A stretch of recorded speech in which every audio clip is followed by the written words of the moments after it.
नमस्कार मित्रांनो, मी शिवयोग आहे.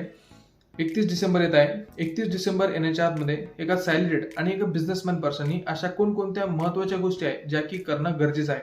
मित्रांनो, सर्वप्रथम आहे, जर तुम्ही तुमचं AY 24-25 म्हणजे फायनान्शियल इयर 23-24 या वर्षाचं इन्कम टॅक्स रिटर्न हे फाईल केलं नसेल, तर तुम्ही तुमचं इन्कम टॅक्स रिटर्न हे 31 तारखेपर्यंत फाईल करू शकता.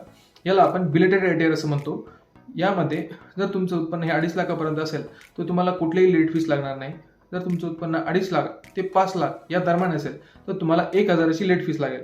जर तुमचं उत्पन्न हे 5 लाखापेक्षा जास्त असेल तर तुम्हाला 5,000 रुपये मिनिमम लेट फीस लागेल.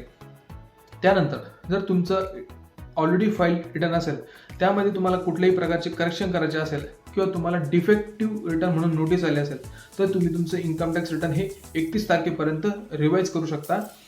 तेही तुमचा लास्ट ऑप्शन आहे. मित्रांनो, बिझनेसमॅनसाठी जर तुमचा वार्षिक टॅक्स लायबिलिटी ही 10,000पेक्षा जास्त येणार असेल तर तुम्हाला ॲडव्हान्स टॅक्स ॲप्लिकेबल असतो आणि 15 डिसेंबरपर्यंत तुम्हाला टोटल टॅक्स लायबिलिटीतले 75% अमाऊंट जमा झालेली हवी.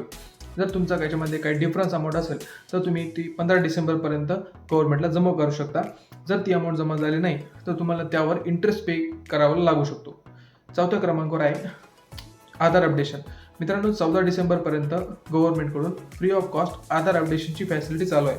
त्यानंतर ती फॅसिलिटी बंद होणार आहे. त्यामुळे 14 डिसेंबरपर्यंत आपण आपल्या आधारमध्ये कुठल्याही प्रकारचे करेक्शन असेल तर ते आपण करून घेऊ शकतो.